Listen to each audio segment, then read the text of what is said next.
Kanchipuram వకుడా silks నాణ్యత మా ప్రాధాన్యత. మదీనాగూడ, మియాపూర్, హైదరాబాద్ లో త్వరలో శుభారంభం. పూరి జగన్ గారి స్ట్రెంత్ ఏందో మీకు తెలుసు, ఆయన ఏ రేంజ్ డైరెక్టర్ ఆడియన్స్కి తెలుసు.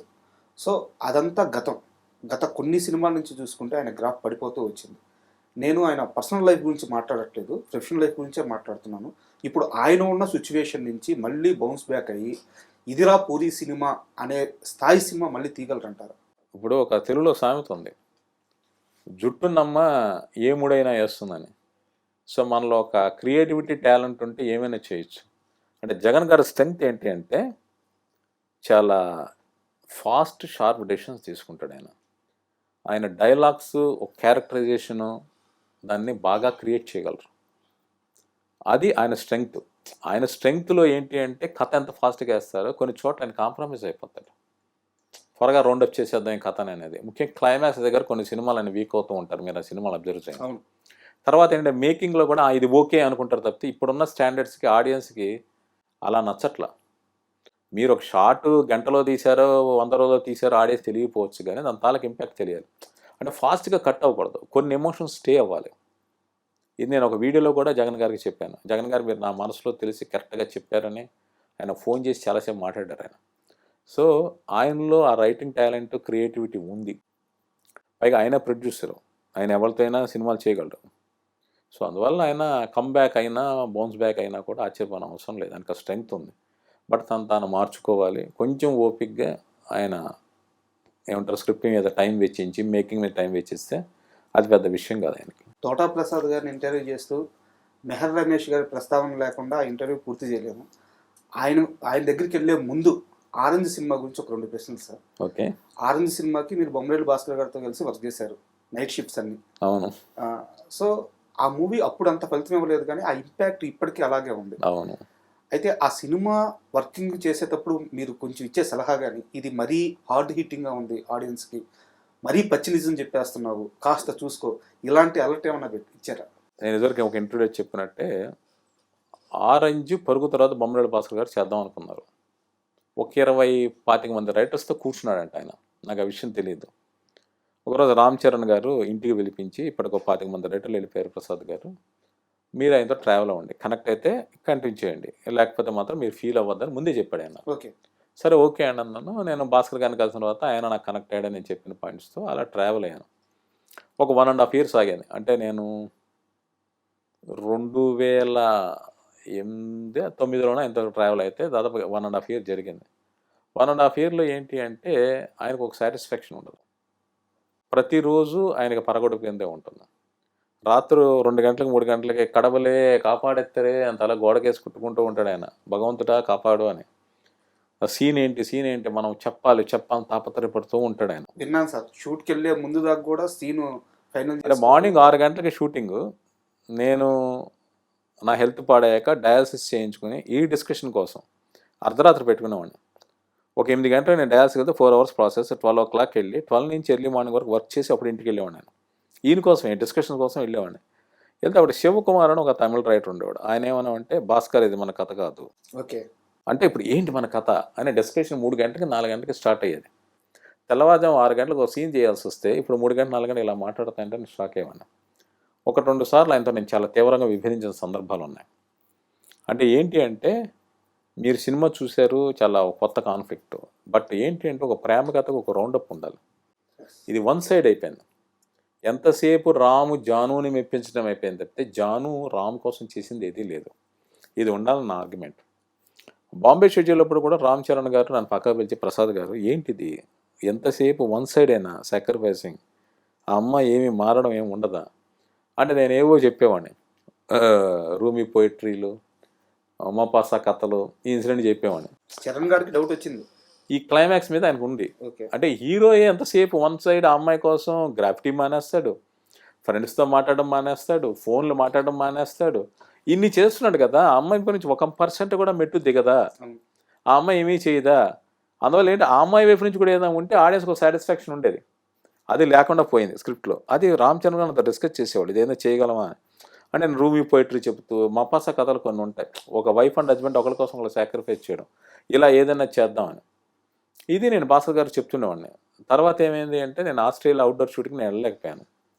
ఆయన వేరే వాళ్ళతో వెళ్ళాడు. అందువల్ల ఏంటంటే ఒక 1.5 ఇయర్ మేము డిస్కస్ చేసిన పాయింట్స్ కావచ్చు, ఇప్పుడు నేను రైట్ చేసిన పాయింట్స్ కావచ్చు, ఆయన దాని మీద వర్క్ చేయడానికి ఆయనకు కుదరలేదేమో అని నేను అనుకుంటూ ఉంటాను. అందువల్ల ఆ సినిమా అప్పుడు అనుకున్నంత ఫలితం సాధించిపోయి ఉండొచ్చు, కానీ ఇప్పుడు మాత్రం అది కల్ట్ క్లాసిక్ అయింది. ఆ ఫేస్ పాయింట్ అయితే ఏదుందో, ప్రేమ కొన్ని రోజులే బాగుంటుంది, అదైతే ఈ జనరేషన్ ఆడియన్స్కి బాగా కనెక్ట్ అవుతుంది. అవునండి సార్. ఇంకా అదే ఆరెంజ్ సినిమా విషయానికి వస్తే క్లైమాక్స్ వస్తారు. మీరు అన్నట్టు క్లైమాక్స్లో హీరో క్యారెక్టరైజేషన్, అంటే ఇప్పటిదాకా హీరో సినిమా అంతా ఒక క్యారెక్టరైజేషన్ తెలితే క్లైమాక్స్లో సడన్గా మారిపోతాడు. అలా మారకుండా హీరో తన స్టాండ్ మీద తను నిలబడి ఉన్నా కానీ సినిమా ఫలితం మరోలా ఉండేది అంటారా? అంటే నేనేది ఏంటంటానంటే, ప్రేమ అంటే వన్ సైడ్ కాదు, ఇద్దరు వైపు నుంచి ఉండాలి. ఇప్పుడు అది లవర్స్ కావచ్చు, ఇద్దరు ఫ్రెండ్స్ కావచ్చు, లేక భార్యాభర్తలు కావచ్చు, రెండు వైపుల నుంచి ఉండాలి, ఒకవైపు నుంచే చేయలేరు. సో అది ఉంటేనే పరిపూర్ణమైన ప్రేమ. సో అంతే తప్పితే వన్ సైడ్ నుంచి ఏమీ జరగదు.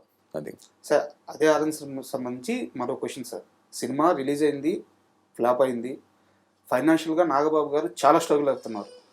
అలాంటి సిచ్యువేషన్లో ఎక్కడో బయట వేరే హాస్పిటల్లో మీ ఆపరేషన్ సక్సెస్ అయిందంటే ఆయన వేరే సీరియల్ సెట్లో ఆయన లేచి డ్యాన్స్ చేశారంట, అంత డిప్రెషన్లో ఉండి.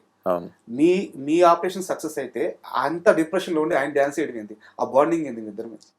అంటే నాకు నాగబాబు గారితో ఇదివరకు ఏదో 1-2 సార్లు నేను జర్నలిస్ట్గా పరిచయం ఉండింది, బట్ అంత ఎక్కువ కాదు, పరిచయం ఉంది, తెలుసు అని తప్పితే కాదు. ఆరెంజ్ సినిమాతో ఏంటంటే రోజు ఆయన ఆఫీస్లోనే కూర్చునేవాళ్ళం, మాట్లాడుతూ ఉండేవాళ్ళం. అన్నిటికీ మించి ఆయన చాలా సెన్సిటివ్ పర్సన్. ఆయన చాలా బుక్స్ చదువుతారు, అందువల్ల బుక్స్ గురించి కొంచెం మాట్లాడుకునే అవకాశాలు అవన్నీ ఉండేవి.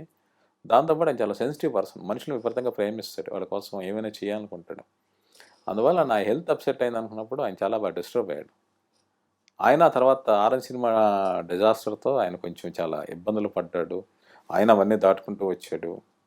ఆయన నన్ను ఒక తమ్ముళ్ళ అనండి, లేక టీం మెంబర్లా అనండి, ఆయన తను ఎదుర్కొన్న సమస్యల గురించి కూడా నాతో డిస్కస్ చేశాడు. ఆయన అపరంజి అనే టీవీ సీరియల్ ఏదో యాక్ట్ చేసి ఇక్కడ ఒక విషయం చెప్పాలి.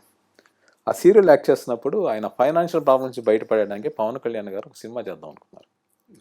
దబాంగ్ రైట్స్ కొనిపించారు. సో గబ్బర్ సింగ్ సినిమా చేద్దాం అనుకున్నప్పుడు నాగబాబు గారు చెప్పారు, ప్రసాద్ నేను హరీష్తో చెప్తాను, హరీష్ అనుకుంటున్నాను, నువ్వు చేద్దు ఆ సినిమా అన్నారు. సార్ నేను పని చేయాలి ఆ విషయం వేరే కానీ, బట్ అంతలాగా కూడా ఆయన నా గురించి ఆలోచించేవాళ్ళు. 2010 నవంబర్లో ఎప్పుడో సినిమా రిలీజ్ అయింది. అంటే నేను డయాలసిస్ చేయించుకుని కూడా నేను డిస్కషన్స్కి వెళ్ళడం, షూటింగ్లకి రావడం, హైదరాబాద్లో జరిగే వాటికి అవన్నీ కూడా నాగబాబు గారికి తెలుసు. నాకు 2011 జూన్లో ఆపరేషన్ జరిగింది. అప్పుడు ఆయన శిఖరం అని ఒక టీవీ సీరియల్ ఎక్కడో అవుట్డోర్లో జరుగుతుంది, ఒక హిల్ స్టేషన్లో. ఆయన ఫోన్ చేసి కనుక్కొని ప్రసాద్ ఆపరేషన్ సక్సెస్ అంటే డ్యాన్స్ చేశారట. అక్కడ వాళ్ళు నాకు చెప్పారు, నాగబాబు గారు ఆనందం పట్టణమైపోయాము, అసలు ఆయన ఎంత హ్యాపీ ఫీల్ అయ్యారు అని తెలిసి. అది ఆయనకి ఒక మనుషుల మీద ఉండే ప్రేమ. ఒక మనిషి ఒక కష్టం నుంచి బయటపడ్డా అంటే ఆయన ఫీల్ అయిన ఆనందం, అది నా క్యారెక్టర్ ద్వారా గొప్పదనం తప్పితే ఇంకోటి ఏమీ కాదు. సార్ మళ్ళీ కన్నప్ప విషయానికి వద్దాం సార్. మీరు ప్రభాస్ గారితో ఆల్రెడీ బిర్లా సినిమాలో పనిచేశారు, ఇప్పుడు ఇది సెకండ్ మూవీ. గతంలో వాళ్ళ ఫాదర్ చనిపోయిన సమయంలో కూడా మీకోసం ఆలోచించి మీకోసం ఒక మనిషిని పంపించి ఫైనాన్షియల్ హెల్ప్ చేశారని చెప్పున్నారు. ఇప్పటికీ ప్రభాస్ గారి ట్రీట్మెంట్ అలాగే ఉందా, ఏమన్నా చేంజ్ అయిందా? అంటే ఇప్పుడు ఆయన పాన్ ఇండియా హీరో. అంటే ఇప్పుడు ప్రభాస్ గారు బిర్లా టైంలో ఆయన మెహర్ రమేష్ గారు ఆఫీస్కి వచ్చేవాళ్ళు. నేను ఈ బిర్లా వెనుకున్న కథలు నేను చెప్తుండేవాడిని. అంటే మీ అందరికీ తెలుసు డాన్ సినిమా రీమేక్. డాన్ సినిమాకి ఒక హాలీవుడ్ మూవీ ఉంది, దాంట్లో ఇన్స్పైర్ అయ్యి సలీం జావేద్ డాన్ చేశారు. ఆ డాన్ తెలుగులో యుగంధర్ వచ్చింది, మలయాళంలో ఎవరో శంకర్లాల్ ఏదో శంకర గురు ఏదో మోహన్ లాల్ గారు చేశారు, తమిళ్లో బిల్లా రజనీకాంత్ గారు చేశారు, మళ్ళీ అజిత్ చేశారు. ఈ బ్యాక్ స్టోరీలు ఏమని చెప్తున్నా ఆయన ఎంజాయ్ చేసేవాడు. ఆయన మాతో చాలా అంటే మెహర్ రమేష్ గారితో బాగా ఫ్రెండ్లీగా ఉండేవాడు. అప్పుడు ఆయనకి ఎక్కువగా యానిమల్ ప్లానెట్ లేదంటే డిస్కవరీ ఛానల్స్ చాలా ఇష్టం ఆయనకి, ప్రభాస్ గారికి. అవి చూస్తుండేవాడు ఆయన. ఆ వైల్డ్ లైఫ్, హిస్టారికల్ ఫ్యాక్ట్స్ తెలుసుకోవడం ఆయనకి ఇంట్రెస్ట్. సో వాటి గురించి మాట్లాడుతుండేవాడు. అలాగే ఆయన ట్రీట్మెంట్ గురించి ఇక ఎవరి హాస్పిటాలిటీ గురించి చెప్పుకోవాల్సిన అవసరం లేదు, ఎవరి పట్ల అయినా ఆయన అదే ఆధారంతో ఉండేవాడు. సో అలాంటి కొన్ని బ్యూటిఫుల్ మెమరీస్ అన్నీ ఉన్నాయి. నాకు ఇల్లు హెల్త్ వచ్చినప్పుడు ఇండస్ట్రీ మొత్తం నాకు సపోర్ట్ చేసింది. ఇక్కడ ప్రభాస్ గారి ప్రత్యేకత ఏంటి అంటే తండ్రి చనిపోయిన బాధలో కూడా ఆ రోజు ఆయన నాకు సపోర్ట్గా నిలిచారు. అదే ఒక గ్రేట్ క్వాలిటీ. ఆ తర్వాత నేను రికవర్ అయిన తర్వాత ఆయన డబుల్ షూటింగ్లో ఉన్నారు, ఎక్కడ చేస్తుంటే నేను వెళ్ళి కలిశాను. మీరు ఎందుకు వచ్చారు, ఒంట్లో బాగున్నప్పుడు అది అన్నారు. లేదు సార్, నేను రికవర్ అయిన తర్వాత నాకు ఎవరైతే సూపర్వైజర్ వాళ్ళందరినీ కలుద్దాం అనుకుంటున్నాను, నేను కొంతమందిని కలిశాను చెప్పాను. ఆ తర్వాత ఒక 2013, 14 వరకు కూడా ఆయన పర్సనల్ ఫోన్ నెంబర్ నా దగ్గర ఉండేది. ఆయన ఫారిన్ షూటింగ్కి వెళ్ళినా నేను ఫోన్ చేసి ఆయన అతను మాట్లాడేవాళ్ళు, మెసేజ్ రిప్లై ఇచ్చేవాళ్ళు. బట్ ఆ తర్వాత మాత్రం చాలా గ్యాప్ వచ్చింది. అంటే ఆయన బాహుబలి లాంటి బిగ్గెస్ట్ ప్రాజెక్టులు ఇన్వాల్వ్ అయిపోయారు, తర్వాత పాన్ ఇండియా స్టార్ అయిపోయారు. నేను ఆయన కలిసే ప్రయత్నం జరగల. బట్ నేను యూవీ క్రియేషన్స్లో కృష్ణరాజు గారు గోపికృష్ణ మూవీస్ మీద సినిమా చేద్దాం అంటున్నారు, సునీల్ గారు హీరో. నేను ఒక కథ చెప్పాను, రొమాంటిక్ కామెడీ, ఒక హాలీవుడ్ సినిమా నుంచి ఇన్స్పైర్ అయ్యి. కృష్ణరాజు గారు విపరీతంగా నచ్చింది, విపరీతంగా నవ్వి ఎంజాయ్ చేశారు. సో ఆ సినిమా డిస్కషన్స్ అవి జరుగుతుండేవి. సో ఆ టైంలో నేను రెగ్యులర్గా వాళ్ళ ఆఫీస్కి వెళ్తుండేవాడిని. ఆ తర్వాత ఈవీ క్రియేషన్లో నేను ఎక్స్ప్రెస్ రాజా అని ఒక సినిమా చేశాను మేలపాక్ గాంధీ గారితో. ప్రభాస్ గారి బ్రదర్స్ ఉంటారు, ప్రబోధ్ వాళ్ళందరితో నేను అప్పుడు పరిచయం. అంటే బిల్లా నుంచి వాళ్ళకున్న పరిచయం, అప్పుడు మళ్ళీ కలిశాను. అలాగే రామ్ చరణ్ గారితో సినిమా చేద్దాం అనుకున్నారు ఈవీ క్రియేషన్స్ 2016లో. మేర్లపాక్ గాంధీ గారు డైరెక్టర్. ఆ టైంలో స్క్రిప్ట్ వర్క్ చేశాను, వాళ్ళు అడ్వాన్స్లో అవి ఇచ్చారు. బట్ ఆ స్క్రిప్ట్ మెటీరియలైజ్ కాల. అలాగా ప్రభాస్ గారు కావచ్చు, ప్రభాస్ గారి స్నేహితులతో ఉన్న బ్యానర్లో కావచ్చు నా అసోసియేషన్ కొనసాగింది. ఈ మధ్య ఒక 5 ఏళ్ల నుంచి నేను ఆయన కలవాల. నేనేంటి అంటే ఏదైనా పని ఉన్నప్పుడు, అంటే వర్క్ నా పనిని కాదు, వర్క్ పరంగా నేను కలవాలని ప్రయత్నిస్తాను తప్పితే లేకపోతే ఊరికే కలవడానికి నాకు ఇష్టం ఉండదు. సో అనుకోకుండా మళ్ళీ కన్నప్ప సినిమా షూటింగ్లో కలిశాను.